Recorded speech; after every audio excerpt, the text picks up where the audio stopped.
terkait polemik yang terjadi sekarang, yang terjadi di Ciasem Baru ini antara Syahidin dengan kepala desa yang sedang viral ini. Pendapat Bapak seperti apa?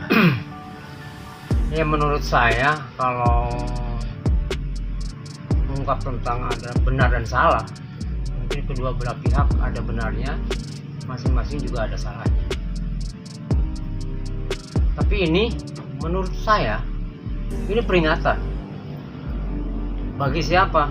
Bagi semua pihak, kepala desa, camat, di Kadis, Pemdes, PU, termasuk bupati. Karena apa? Ketika teman-teman mensikapi pembangunan jalan desa itu mentok hanya di desa.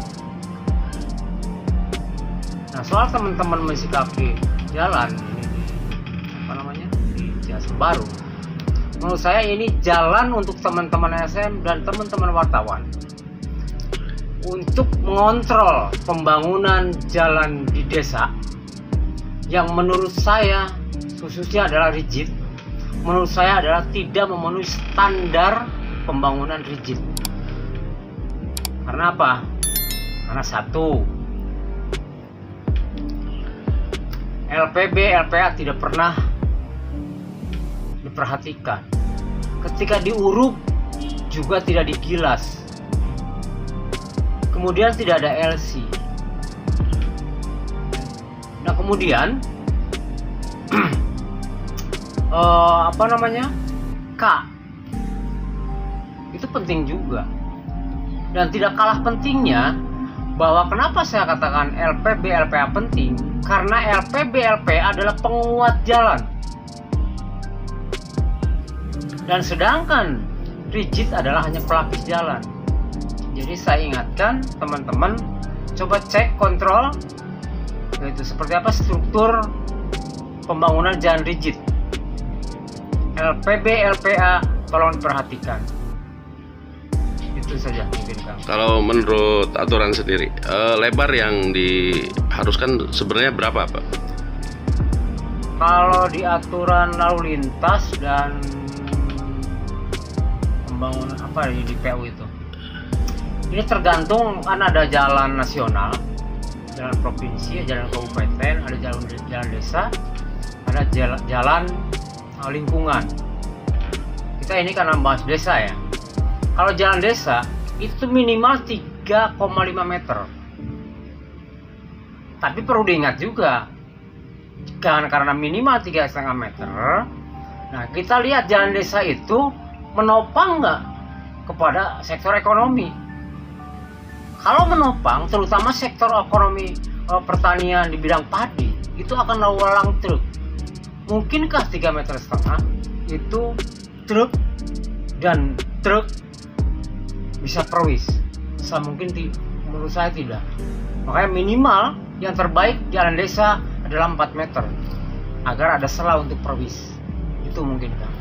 Kalau misalnya lahannya atau jalan yang sebelumnya itu tidak memadai lebarnya. Nah, kalau memang tidak memadai, ada sebuah pertanyaan. Ini pembangunan jalan di desa asal ada itu atau gitu akan melakukan peningkatan jalan. Menurut saya pembangunan desa dan sesuai dengan aturan desa dan misi Presiden Jokowi, pembangunan desa adalah untuk peningkatan. Nah, ketika struktur jalannya kurang dari 3 meter, dari 4 meter, itu ya ditingkatkan. Karena apa? Orang tua kita dulu jalan itu untuk jalan desa saya yakin lebar. Tinggal diukur kembali siapa yang menghabiskan kiri kanannya. Makanya itu membangun jalan jangan asal ada, tapi gunakan standarisasi PU. Kalau berarti dalam pembangunan jalan ini harus memperhatikan aspek-aspek ekonomi dan yang lain-lainnya. Oh, jelas, karena jalan itu adalah untuk lalu lintas, bukan hanya untuk bela diri orang, tapi juga untuk menopang pendidikan, kesehatan, ekonomi terutama. Nah, kalau memang di desa Ciasem Baru ini adalah lalu langnya itu mendukung sektor ekonomi pertanian padi, yang itu minimal 4 meter untuk jarak aman. Jadi dalam permasalahan-permasalahan yang terjadi di desa terkait pembangunan jalan desa dan lain-lain, saran dari Bapak seperti apa? Kalau saran dari saya, satu, kepala desa ketika akan membangun apa saja, coba rembuklah dengan LPM, rembukkan juga dengan BPD. Kepala desa itu jangan menjadi kontraktor. Anggaran diterima sendiri, duitnya disimpan sendiri, dibangun sendiri. Untuk apa ada LPM dan juga BPD? Yang kedua, camat sebagai pembina kepala desa. Ini menurut saya camat juga harus paham juga tentang pembangunan desa. Mungkin Kaurpem atau apa yang bisa untuk kontrol di desa. Kemudian BPMdes. Pernahkah BPMdes mengarahkan seperti juklak juknis untuk pembangunan di desa seperti apa? Melibatkan PU enggak? Karena teknis itu PU loh. Karena kita membangun itu standar PU. Makanya Kadis PU harus dilibatkan. Dan terutama inspektorat. Selama ini kemana, ngapain? Datang ke desa untuk mengontrol, controlling pembangunan desa. Ngapain? Udah jelas loh. Satu tadi, tidak ada LPB, LPA, tidak dilakukan permadatan. Kenapa? Terjadi sebuah keretakan-keretakan yang memanjang, keretakan-keretakan yang besar, bukan keretakan rambut. Itu jelas masalah loh. Karena standarnya rigid, itu berapa tahun harus bisa bertahan.